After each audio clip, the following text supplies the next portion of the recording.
ધંધુકામાં જાહેર રસ્તા પર બે આખલા બાખડ્યા. સરકારી દવાખાના પાસે કલાક સુધી બે આખલાઓ વચ્ચે યુદ્ધ ચાલ્યું. આખલા યુદ્ધને પગલે વાહનોની અવરજવર અટકી હતી. રખડતા ઢોરના ત્રાસની વારંવાર ઉઠતી ફરિયાદ છતાં તંત્ર નિષ્ક્રિય જોવા મળ્યું. પાલિકાની કામગીરી સામે લોકોએ સવાલ ઉઠાવ્યા. તો આ દ્રશ્ય તમે જુઓ. જાહેરમાં આખલા યુદ્ધના આ દ્રશ્યો છે, ધંધુકાથી સામે આવ્યા છે.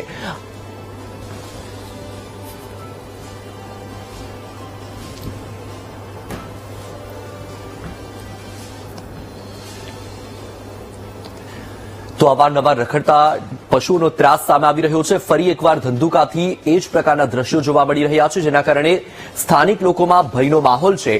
વધુ માહિતી મેળવીશું. સંવાદદાતા હરિઓમ ફોનલાઈન પર જોડાયા છે. હરિઓમ, અવારનવાર રખડતા ઢોરને લઈને ફરિયાદો થઈ છે. અગાઉ ભૂતકાળમાં એવી ઘટનાઓ પણ બની છે કે અનેક લોકો ઇજાગ્રસ્ત થયા છે.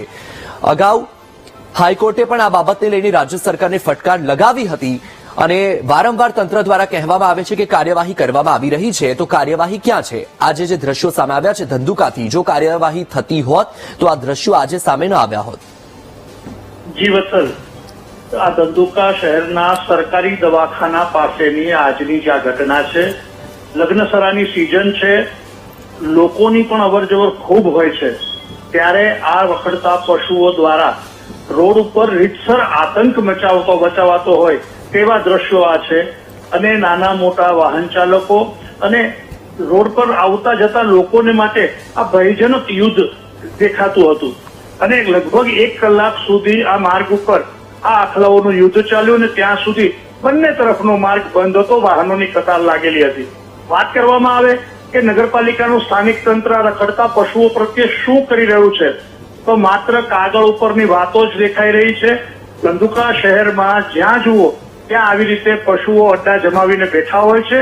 સાયકલ લઈને અવર જવર કરતા લોકોને પણ આવવું જવું મુશ્કેલ બન્યું છે. ત્યારે સરકારી તંત્રની લોકોની જે પરેશાની છે એના પ્રત્યેની જે મનસા છે એ ચોખ્ખી દેખાતી નથી. અને લોકો એવો આક્ષેપ કરી રહ્યા છે કે આ પ્રકારનું તંત્ર ક્યાં સુધી ચાલશે? લોકોએ જીવના જોખમે આવી રીતે રસ્તા પર નીકળવાનું. જી બિલકુલ હરિઓમ, આ અહેવાલ બાદ પણ તંત્રની આંખ ખુલે, તંત્ર જાગે અને કોઈ કાર્યવાહી કરે તેવી જ આશા રાખીએ. માહિતી સાથે જોડાયા બદલ આભાર. તો આ દ્રશ્ય તમે જુઓ. સ્થાનિક લોકો ભયના માહોલ હેઠળ જીવી રહ્યા છે. રખડતા પશુને લઈને અવારનવાર ફરિયાદો થઈ છે, છતાં પણ તંત્ર નિંદ્રાધીન છે.